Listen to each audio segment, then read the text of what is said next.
How many fat women have babies every year?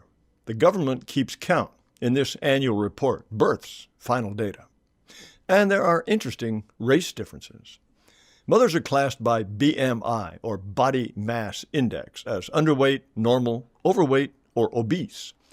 Overweight can be anything from the woman second from the right to just shy of the obese woman on the far right. Obese starts with the woman on the right and has no upper limit. To begin with white mothers, 41.6% are normal, 26.4% are overweight, and 29.3% are sure enough obese. That means more than half, 55.7%, are overweight or obese. For blacks, only 28.5% of mothers have a normal weight, so normal loses its meaning. 26.7% are overweight and 42.2% are obese, so 69% are overweight or outright fat. Hispanic mothers are a little better off. 31.1% are normal, 31.2% overweight, 35.6% obese, for a combined heavy to fat figure of 66.8. For some groups, the government reports only the combined percentage of overweight and obese mothers. An astonishing 77.6% of Pacific Islanders and Hawaiians are in that group, as are 70.6% for Eskimos and American Indians. Both groups are fatter even than blacks, who come in at 69%. Asian mothers are the least overweight or fat, 40.7% versus 55.7% for white mothers. How do they get fat? As you can see, almost half of the fatter groups got free food through the WIC program for mothers and babies while they were pregnant. And anyone on WIC is probably on SNAP or food stamps too. So they were bulking up on your dime. Fat matters. The impact of overweight and obesity on pregnancy calls being fat the most dangerous avoidable risk factor for almost everything that can go wrong in pregnancy or childbirth. Diabetes, preeclampsia, heavy bleeding, blood clots, prolonged labor, emergency C-sections, etc. It damages babies too. Malformations, neurological and feeding problems, low birth weight, stillbirth. A fat mother can be as bad for her baby as an alcoholic mother. The women in the fattest groups are also the least likely to be married. The black illegitimacy rate has pretty much leveled out, with the most recent year at 69.3%. Whites were pretty bad at 26.8%, and Hispanics were worse, 54.2%. Black rates of bastardy, as we used to call it, were highest in Arkansas, Louisiana, and Mississippi, and Wisconsin, over 80%. In black ghettos, marriage has disappeared, and children don't know a single married person, maybe a schoolteacher or two. For whites, bastardy is highest in West Virginia at 43.5%. Puerto Rico has the highest rate of Hispanic illegitimacy at 71%. We have to go to the previous year to get illegitimacy rates for the fattest groups. For Eskimos and Indians, it's up there with blacks, 68.1%. For Hawaiians and Pacific Islanders, 52.3%.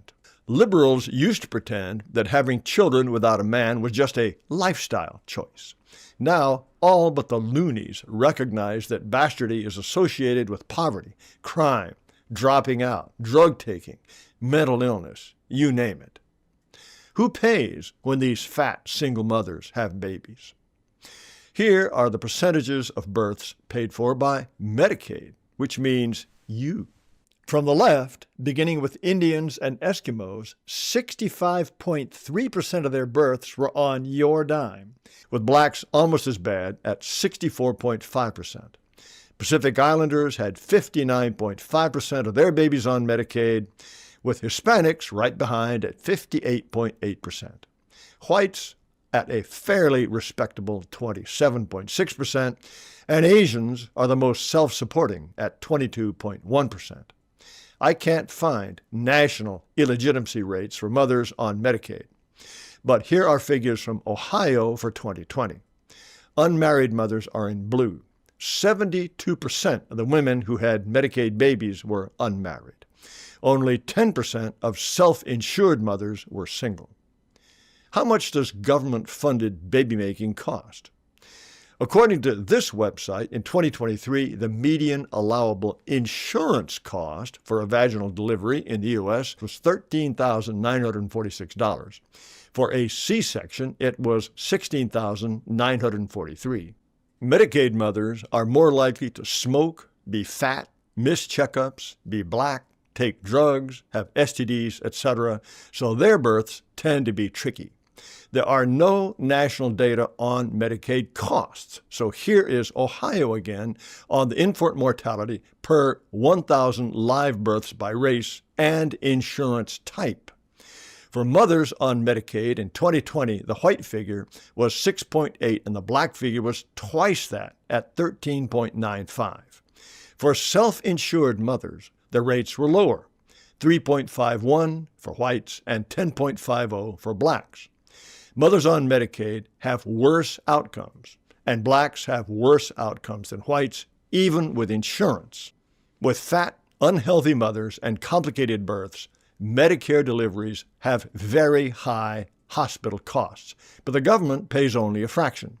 This website from 2022 shows the state-by-state gap between what the government pays on average for relatively complicated Medicare births and how much more private insurance pays on average for relatively simple births. The smallest gap was $2,000 in New York, and the largest was $15,000 in California. This is one reason insurance premiums are so high. Hospitals, by law, have to treat freeloaders, including pregnant illegals, but the feds don't cover all the costs. Hospitals would go broke if they didn't charge higher fees, in some cases much higher fees, to responsible working people who have insurance. It's hard to imagine a system better designed to wreck the country.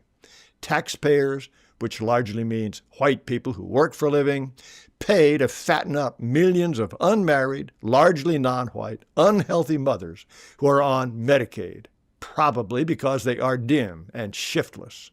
They get pregnant and then have complicated deliveries you pay for, either through taxes or high insurance premiums. Married, middle-class, white working people are so heavily taxed to pay for spongers' babies that many can't afford more than 1 or 2 children of their own. The United States has put evolution into reverse. We have survival of the least fit, thanks to a perverse system that forces the fit to pay the cost for rearing up an army of dependents for their own children.